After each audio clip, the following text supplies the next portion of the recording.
दोस्तों कैसे हैं भाइयों बच्चों गाइस, क्योंकि मैं भी अच्छा हूं तो लेकर आ गया हूं अरण्यक वेब सीरीज का रिव्यू, यानी जिसकी बड़ी चर्चा थी काफी टाइम से, क्योंकि रवीना टंडन पहली बार वेब सीरीज में देखने को नजर आएंगी। और 8 एपिसोड हैं। जब आप इस वेब सीरीज को देखोगे तो जो सस्पेंस आपको पहले एपिसोड में मिलेगा वो आपको मजबूर कर देगा लास्ट एपिसोड तक देखने को। तो डायरेक्टर की यही खूबी है कि उन्होंने किस तरीके से इस कहानी की ग्रिप बनाई है, इस तरीके से इसको डायरेक्ट किया गया है। और वेब सीरीज के अंदर रवीना टंडन पहली बार आपको दिखेंगी, यानी कि वापसी कर रही हैं छोटे पर्दे पर। और इनके साथ परमव्रत चटर्जी जो कलकत्ता के यानी बंगाल के जबरदस्त कलाकार हैं, हमेशा ही अपने किरदार में ना वो हमेशा ही रमे नजर आते हैं, यानी इस अपने कैरेक्टर को बहुत अलग स्तर का कर देते हैं। रवीना टंडन भी इसके अंदर एसएचओ यानी पहाड़ी पुलिस की भूमिका निभा रही हैं, जो 1 साल की छुट्टी के लिए अपने घर जा रही होती हैं अपनी परिवार की समस्या को सुलझाने के लिए। उन्हीं की जगह लेने आ रहे होते परमव्रत चटर्जी शहर से। तो जैसे ही वो चार्ज लेते हैं तो वहां पर एक बहुत बड़ा कांड हो जाता है, एक फॉरनर की वहां पे मर्डर हो जाता है। और मानव तेंदुए का खौफ 19 साल पहले होता है सिरोना में, वो दोबारा उस खौफ को जिंदा कर देता है।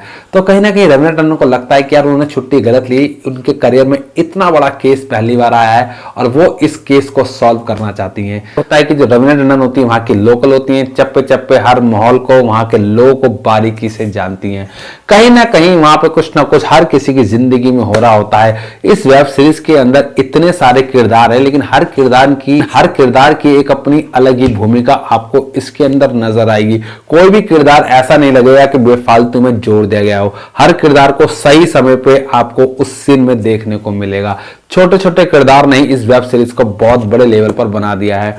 जो कहानी शुरू होती है एक गांव से, जब वहां मर्डर हो जाता है तो वहां पे सुलझाने की जिम्मेदारी इन दोनों के पास आ जाती है। तो पता चलता है कि 19 साल पहले चंद्र ग्रहण की रात को ऐसे ही मर्डर होने शुरू हुए थे, यानी कि मानव तेंदुआ।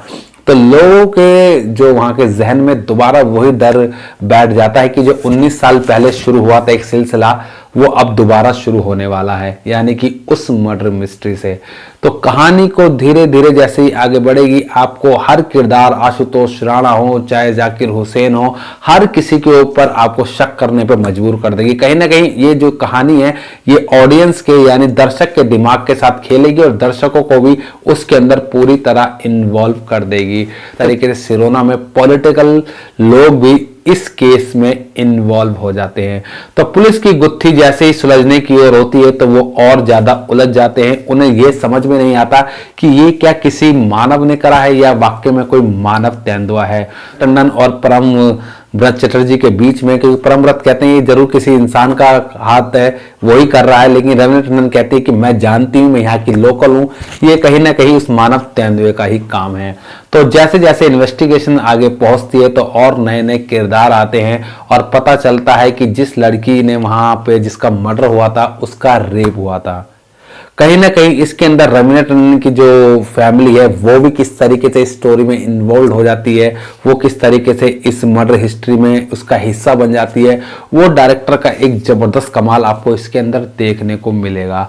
कहानी और आगे बढ़ती है तो सब के सब जब मानव तेंदुए को ढूंढने की कोशिश करते हैं तो शक एक दूसरे पे जाता है, यानी कि जब 8वां एपिसोड आप देखोगे तो आपको तब तक ये पता नहीं चलेगा कि एक्चुअल में ये मानव तेंदुआ ही है या ये कोई इंसान है, यानी ये उस किसी इंसान ने इस मर्डर को अंजाम दिया था। वेब सीरीज आप देखोगे तो हर एपिसोड के अंदर डायरेक्टर ने कुछ ऐसे हिंट दिए हैं कि आपको दूसरा एपिसोड देखने की जरूरत महसूस होगी और आपको कहीं ना कहीं उसके अंदर एक ऐसा हिंट भी मिल जाएगा कि आगे क्या होने वाला है।